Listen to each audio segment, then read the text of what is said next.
कहानी शुरू होती है और हम स्नो नाम की एक लड़की को देखते हैं जिसका कोई लेने वाला नहीं था। बोले तो वो सिंगल थी। अब क्रिसमस का टाइम था तो स्नो अपने घर पर आती है जहाँ उसके परिवार वाले उसके पीछे पड़े हुए थे। कहते हैं कि तुम 23 साल की हो गई हो और अभी तक सिंगल बैठी हो। हमारे पड़ोस वाले शर्मा जी की बेटी को देखो, अब तक कम से कम 15 लड़कों से वो अपनी पिंकी पिटवा चुकी है, जिनमें से 5 के साथ तो उसके बाप ने उसे रंगे हाथों पकड़ा था। वो स्नो को कई सारे लड़कों के बारे में बताते हैं जिनके साथ वो सेट हो सकती थी, लेकिन वो किसी भी लड़के में इंटरेस्टेड नहीं थी क्योंकि हाल ही में उसके एक बंदे तू झुक मैं लगाऊ ने उसके साथ चीट किया था। इसलिए स्नो कहती है कि मुझे अब कोई लड़का नहीं चाहिए। इसी दौरान हम उसकी चाची सूजी को देखते हैं जिसने पिछले साल ही अपने पति को तलाक दिया था और अब वो अपनी हर छुट्टियां अलग अलग मर्द के साथ बिताती है। इस बार वो क्रिसमस पर इस बेरोजगार आदमी किरमाड़ा को अपने साथ ले आई थी क्योंकि भले ही इसकी शक्ल किसी गधे की गांड जैसी थी, लेकिन इसका औजार 8 इंच से भी बड़ा था। वहीं ये सब देखकर स्नो को बहुत बुरा लगता है क्योंकि अपने घर में सिर्फ वही थी जो सिंगल बच गई थी। इसके बाद दूसरी तरफ हम बबलू बुंडवाइजर नाम के एक लड़के को देखते हैं जो अपनी गर्लफ्रेंड जेनी के साथ क्रिसमस मनाने उसके घर पर आता है। वहीं जेनी के घर वाले बबलू को देखकर बहुत खुश होते हैं, जहाँ बबलू की होने वाली सास तो उससे कुछ ज्यादा ही चिपक रही थी, जो देखकर बबलू बुंडवाइजर की भी थोड़ी थोड़ी फट रही थी। पर तभी जेनी बबलू के पास आकर उसे बिस्तर पर लिटाती है और उसे अपनी मौसम्बी का जूस पिलाने लगती है। जूस पिला दो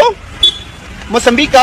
आगे दबाकर जूस पीने के बाद बारी थी गिफ्ट्स खोलने की, जहाँ जेनी बबलू को एक पैंट गिफ्ट करती है जो देखकर बबलू भी बहुत खुश होता है। तभी जेनी भी उससे गिफ्ट मांगती है, लेकिन बबलू तो उसके लिए कुछ भी नहीं लाया था, जो देखकर जेनी उस पर भड़क जाती है और बबलू और जेनी के बीच बहस शुरू हो जाती है। अब धीरे धीरे बात इतनी ज्यादा बढ़ जाती है कि बबलू जेनी के साथ ब्रेकअप कर लेता है और उसका गिफ्ट लेकर वहाँ से चला जाता है। दूसरी तरफ स्नो के घर वाले भी उसे गिफ्ट देते हैं, जहाँ स्नो की बहन उसे एक पजामा देती है जो उसे बिल्कुल पसंद नहीं आता। इसी दौरान स्नो का छोटा भाई अपनी गर्लफ्रेंड को शादी के लिए प्रपोज कर देता है और उसकी गर्लफ्रेंड भी इसके लिए मान जाती है, जो सब देख स्नो का दिल टूट जाता है क्योंकि उससे पहले उसके छोटे भाई की शादी होने वाली थी, जबकि उसकी तो अभी तक किसी ने सील भी नहीं उड़ाई थी। खैर स्नो ये सब देखकर बहुत ज्यादा दुखी हो जाती है और अपना पजामा लेकर वहाँ से चली जाती है। अगले दिन बबलू बुंडवाइजर अपना गिफ्ट रिटर्न कराने के लिए एक मॉल में जाता है जहाँ पर स्नो भी आई हुई थी। बबलू अपना गिफ्ट रिटर्न करने के लिए काउंटर पर देता है, लेकिन शॉपकीपर उसे वापस लेने से मना कर देती है। उधर स्नो जो काफी देर से लाइन में खड़ी थी वो अब बहुत ज्यादा परेशान हो चुकी थी, इसलिए वो बबलू से कहती है अब चूतिया लाइन में और भी लोग खड़े हैं, जल्दी से हट वहाँ से, और अपना गिफ्ट रिटर्न कराने लगती है। लेकिन दुकान वाली उसका गिफ्ट भी लेने से मना कर देती है। जो सब उनके पीछे खड़ी एक लड़की देख रही थी और वो उनसे परेशान होकर उन दोनों के ही गिफ्ट उनसे आधे पैसों में लेने का ऑफर देती है। बबलू तुरंत उसका ऑफर एक्सेप्ट कर लेता है और अपना गिफ्ट उसे दे देता है। फिर वहाँ से निकलने के बाद बबलू और स्नो आपस में बातें करने लगते हैं। वो दोनों क्रिसमस की बातें कर रहे थे कि तभी वहाँ पर उन्हें किरमाड़ा दिखाई देता है जो आंटी सूजी का बॉयफ्रेंड था। स्नो उसको देखकर छुप जाती है। तभी बबलू उससे पूछता है कि तुम छुप क्यों रही हो। स्नो बताती है कि इस चूतिये से मेरी चाची अपनी पिंकी पिटवाती है और वो हर हॉलीडे पर अपना बंदा चेंज करती है। ये सुनते ही बबलू बुंडवाइजर को एक आइडिया आता है। वो स्नो से कहता है कि क्यों ना हम भी ऐसे ही एक दूसरे को डेट करें, मतलब हम बस छुट्टियों में एक दूसरे के साथ रिलेशनशिप में रहेंगे। स्नो कहती है कि तुम पागल हो क्या, हम दोनों अभी ही तो मिले हैं, मैं बन सकती हूँ। तभी बबलू उसे अपना कार्ड देता है और कहता है कि जब भी तुम्हारा मन बदल जाए मुझे कॉल कर देना, जिसके बाद स्नो वहाँ से चली जाती है। फिर अगले दिन जब स्नो अपने ऑफिस का कुछ काम कर रही थी तभी उसे उसकी माँ का कॉल आता है जो उससे पूछती है कि तुमने कोई बॉयफ्रेंड बनाया या नहीं, पड़ोस वाले शर्मा जी की बेटी ने तो एक और पटा लिया है। तभी स्नो परेशान होकर कॉल कट कर देती है, जिसके बाद वो बबलू बुंडवाइजर को कॉल करती है और इस छुट्टी के लिए उसकी गर्लफ्रेंड बनने को तैयार हो जाती है। आगे ये दोनों मौज मस्ती करने के लिए क्लब में जाते हैं जहाँ ये दोनों एक दूसरे से बहुत अच्छे से बात करते हैं। बबलू स्नो से कहता है कि आज तो तुम इस ड्रेस में एकदम कड़क माल लग रही हो, जो सुनकर स्नो भी खुश हो जाती है क्योंकि आज पहली बार किसी ने उसकी तारीफ की थी। पर तभी वो वहाँ पर अपनी चाची सूजी को देखती है जो आज किसी दूसरे आदमी के साथ थी, जिसे देखकर स्नो को बहुत बुरा लगता है क्योंकि उसकी चाची ऐसे लड़के बदल रही थी जैसे वो कपड़े बदल रही हो। आगे बबलू और स्नो दारू पीते हैं और आपस में बातें करने लगते हैं, जहाँ बबलू स्नो से पूछता है कि तुम कभी सीरियस रिलेशनशिप में क्यों नहीं आना चाहती। वो बताती है कि मेरा पहले तू झुक मैं लगाऊं नाम का एक बॉयफ्रेंड था जिससे मैं बहुत प्यार करती थी और उससे शादी करना चाहती थी, लेकिन वो बहन का भाई किसी दूसरी लड़की की भी ले रहा था, इसलिए मैंने उस कुत्ते के बच्चे से ब्रेकअप कर लिया। अब ज्यादा दारू पीने की वजह से स्नो को मूत लग जाता है तो वह मूतने के लिए वॉशरूम चली जाती है, जहाँ वो देखती है कि एक लड़की बहुत परेशान दिख रही थी क्योंकि आज उसका बॉयफ्रेंड उसे प्रपोज करने वाला था, लेकिन उसकी नई ड्रेस पर रेड वाइन गिर गई थी और उसकी ड्रेस खराब हो गई थी। अब ये देखकर स्नो को उस पर तरस आ जाता है और वो उसे अपनी ड्रेस दे देती है। इसके बाद जब वो खराब ड्रेस पहनकर बाहर आती है तब बबलू उसको देखकर हंसने लगता है, लेकिन वो स्नो से इस ड्रेस के बारे में कुछ नहीं पूछता क्योंकि उनकी डेटिंग का ये नियम था कि कोई कुछ भी करे लेकिन कोई सवाल जवाब नहीं होगा और न ही कोई एक दूसरे को कुछ करने से रोक सकता है। इसके बाद वो दोनों पार्टी में खूब एंजॉय करते हैं। तभी नाचते हुए बबलू स्नो को ऊपर उठा लेता है जिससे स्नो की ड्रेस फट जाती है और उसके दोनों बब्बे सभी लोग देख लेते हैं। आगे वो दोनों पार्टी से बाहर निकलकर घर जाने लगते हैं, जिस दौरान बबलू स्नो से पूछता है कि क्या हम दोनों वैलेंटाइंस डे पर भी मिल सकते हैं। वो कहती है कि अभी वैलेंटाइन डे को पूरे 2 महीने बाकी हैं, इसलिए ज्यादा मत सोचो, क्या पता उस दिन मैं किसी दूसरे लड़के को डेट करूं। जिसके बाद बबलू स्नो को उसके घर पर छोड़ देता है। तभी सीन कट होता है और हम 2 महीने बाद का सीन देखते हैं। आज वैलेंटाइन डे था। स्नो एक शॉप पर जाती है और वहाँ से बहुत सारी चॉकलेट्स खरीदने लगती है, पर तभी उसे वहाँ पर उसका एक्स बॉयफ्रेंड मिल जाता है जिसके साथ उसकी नई बंदी नताशा भी थी। अब उन दोनों को साथ में देखकर स्नो को बहुत बुरा लगता है क्योंकि वो दोनों साथ में बहुत खुश थे, लेकिन तभी वहाँ पर बबलू बुंडवाइजर भी आ जाता है और वह उनके सामने स्नो का बॉयफ्रेंड बनने का नाटक करने लगता है ताकि उसके एक्स को ऐसा लगे कि स्नो भी किसी लड़के के साथ खुश है। जिसके बाद वो वहाँ से चला जाता है। आगे स्नो बबलू को मदद करने के लिए थैंक यू बोलती है, लेकिन साथ ही वो हैरान भी थी थी कि उसके एक्स को इतनी माल लड़की कैसे मिल गई। तभी बबलू स्नो को शांत करता है, जिसके बाद वो दोनों गाड़ी में बैठकर चॉकलेट खाने लगते हैं। बबलू कहता है कि अगर तुम मुझे कॉल करके यहाँ पर बुला लेती तो तुम्हारे एक्स के सामने तुम्हारी बेइज्जती नहीं होती। स्नो कहती है कि मैं तुम्हें परेशान नहीं करना चाहती थी, वैसे भी मैं इतने टाइम से सिंगल ही थी। बबलू कहता है कि अब बस बहुत हुआ, आज के बाद हम हर हॉलीडे पर एक दूसरे को डेट करेंगे। स्नो कहती है कि ठीक है, पर तुम कभी भी मेरी लेने की कोशिश नहीं करोगे। बबलू भी इसके लिए मान जाता है, जिसके बाद वो दोनों एक पार्टी में जाते हैं। यहाँ पर स्नो के भाई बहन भी आए हुए थे। बबलू स्नो के भाई को पहचान जाता है क्योंकि वो उसे गोल्फ खेलना सिखाता था। आगे जब बबलू ड्रिंक लेने जाता है तभी स्नो की बहन उससे पूछती है कि क्या तुम बबलू का लॉलीपॉप चूस रही हो, जिस पर स्नो कहती है कि नहीं, हम दोनों बस दोस्त हैं और हॉलीडेज पर एक दूसरे के साथ घूमते हैं। फिर अगले हॉलीडे पर स्नो बबलू को अपने घर पर लेकर जाती है, जहाँ स्नो की मॉम ने अपने पड़ोसी के लड़के मुंशी मुठबाज को भी बुलाया हुआ था, क्योंकि वो चाहती थी कि उसकी बेटी भी पड़ोस वाले शर्मा जी की बेटी की तरह बन जाए और मुंशी मुठबाज के साथ एक सीरियस रिलेशनशिप में आ जाए। लेकिन स्नो तो मुंशी पर थोड़ा भी ध्यान नहीं देती, पर तभी वहाँ पर उसकी चाची सूजी आ जाती है और मुंशी पर डोरे डालने लगती है। आगे बबलू स्नो को समझाता है कि तुम्हारी माँ तुम्हारा भला चाहती है और तुम्हें उनकी बात मान लेनी चाहिए, क्योंकि मुंशी मुठबाज एक अच्छा लड़का है, साथ ही वो एक डॉक्टर भी है, इसलिए तुम उसके साथ खुश रहोगी। लेकिन स्नो उसे मना कर देती है। फिर रात को वो दोनों क्लब में जाते हैं, जहाँ ये दोनों बहुत ज्यादा दारू पीकर भंड हो जाते हैं और इन्हें जरा सा भी होश नहीं होता। फिर अगली सुबह जब इन दोनों की आंख खुलती है तो ये देखकर हैरान हो जाते हैं कि कहीं कल इन दोनों ने गलती से मजदूरी तो नहीं कर ली। इसलिए बबलू अपने सामान को चेक करके बताता है कि नहीं, हमने कल रात को कुछ भी नहीं किया, जो सुनकर स्नो को थोड़ा सुकून मिलता है। खैर आज मदर्स डे था तो वो दोनों स्नो की माँ के साथ डिनर करने जाते हैं, जिस दौरान स्नो की माँ उन दोनों से कहती है कि तुम दोनों फालतू में एक दूसरे को डेट करना बंद करो, क्योंकि अगर तुम दोनों सच में एक दूसरे के साथ रहना चाहते हो तो तुम दोनों साथ में मजदूरी करके देखो, क्या पता तुम दोनों को एक दूसरे से प्यार हो जाए और तुम दोनों सीरियस रिलेशनशिप में आ जाओ। लेकिन ये बात स्नो और बबलू को ठीक नहीं लगती, इसलिए वो दोनों वहाँ से चले जाते हैं। इसके बाद वो सभी 4 जुलाई को मिलते हैं, जहाँ पर स्नो के साथ उसके भाई बहन भी थे। वहीं बबलू अपने दोस्तों के साथ नदी किनारे पटाखे फोड़ रहा था, पर तभी एक फटाका उसके हाथ में ही फूट जाता है, जिससे उसकी एक उंगली उड़ जाती है। अब सभी मिलकर उसकी उंगली ढूंढने लगते हैं, जिसके बाद वो उसकी उंगली को लेकर किसी तरह से हॉस्पिटल पहुंचते हैं। लेकिन यहाँ पर डॉक्टर को आने में थोड़ा टाइम बाकी था, इसलिए वो दोनों हॉस्पिटल में ही माल फूकने लग जाते हैं। कुछ देर बाद डॉक्टर भी वहाँ पर पहुंच जाता है, जो कि कोई और नहीं बल्कि मुंशी मुठबाज ही था। तभी मुंशी को देखकर स्नो उसके साथ हंसी मजाक करने लगती है, जो सब देखकर बबलू को उनसे जलन होने लगती है, क्योंकि शायद वो अब स्नो से प्यार करने लगा था। जिसके बाद मुंशी किसी तरह बबलू की उंगली को जोड़ देता है। आगे स्नो बबलू को घर लेकर आती है, जहाँ पर वो बहुत ही अच्छे से उसका ख्याल रखती है। इसी दौरान उन दोनों के हाथ एक दूसरे से टच होते हैं, जिससे उन दोनों के अंदर ठरक जागने लगती है। लेकिन वो दोनों एक दूसरे से कुछ नहीं कह पाते और स्नो वहाँ से अपने घर चली जाती है। फिर अगले दिन बबलू अपने दोस्त से कहता है कि कल जब हमने एक दूसरे को टच किया था तब हमें ऐसा लगा था कि हम एक दूसरे से प्यार करते हैं। वहीं स्नो भी यही बात अपनी बहन को बता रही थी और ये दोनों बहुत कंफ्यूज थे। ऊपर से स्नो के भाई की शादी भी आ रही थी और ये सोच रहे थे कि शादी में क्या हमें एक दूसरे के साथ जाना चाहिए या नहीं। इसलिए बबलू अपने दोस्त से सलाह मांगता है। कालिया, जो कि पूरी तरह चूतिया था, कहता है कि नहीं भाई, तुम्हें एक दूसरे के साथ नहीं जाना चाहिए, बल्कि तुम्हें तो किसी दूसरी लड़की के साथ जाना चाहिए। वहीं स्नो की बहन उसे बताती है कि अगर बबलू तुम्हारे साथ शादी में जाना चाहता है तो समझ जाना कि वो तुमसे प्यार करता है।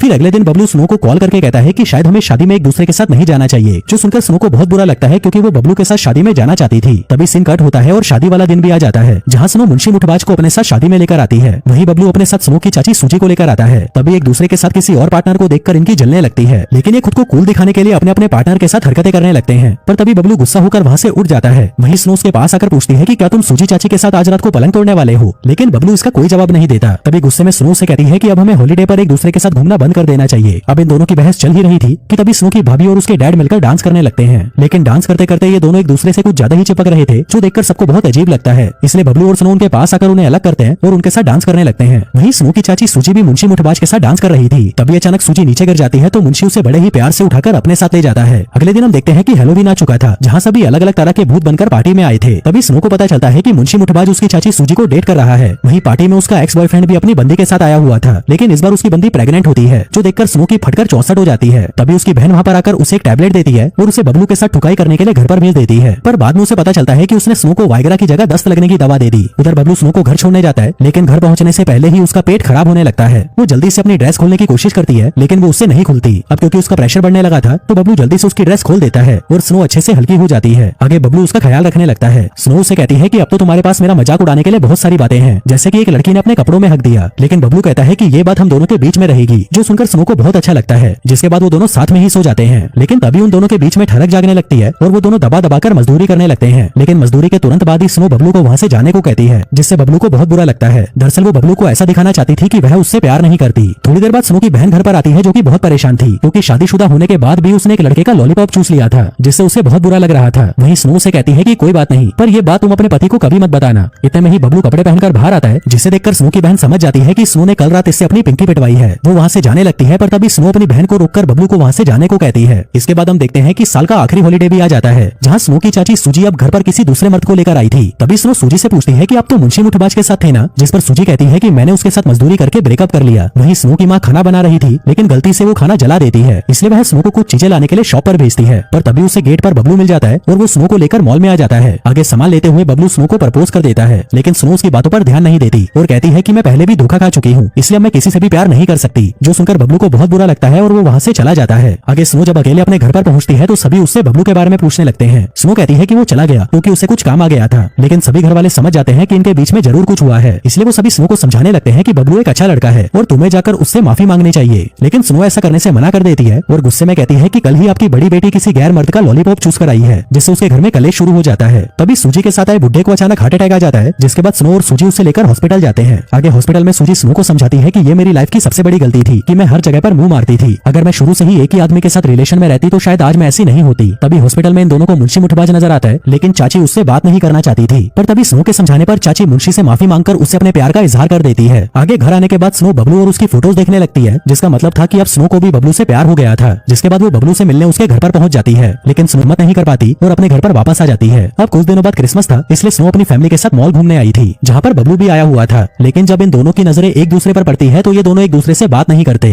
तभी स्नो का परिवार उसे समझाने लगता है कि लाइफ तुम्हें एक और मौका दे रही है अपने प्यार के साथ रहने का, इसलिए इसे जाने मत दो। तभी स्नो भागकर बबलू को रोकने के लिए जाती है। वहीं बबलू पहले तो स्नो को इग्नोर करता है, लेकिन जब स्नो कई बार उसे आवाज देती है तो बबलू रुक जाता है। जिसके बाद वो एक माइक उठाकर सबके सामने उसे अपने प्यार का इजहार करने लगती है। कहती है कि मैं सिर्फ छुट्टियों में नहीं बल्कि पूरी जिंदगी तुम्हारे साथ रहना चाहती हूँ। वहीं ये सुनकर बबलू भी स्नो के प्यार को एक्सेप्ट कर लेता है और ये दोनों एक दूसरे को हक करते हैं। और दोस्तों इसी के साथ ही ये कहानी यहीं खत्म हो जाती है। धन्यवाद।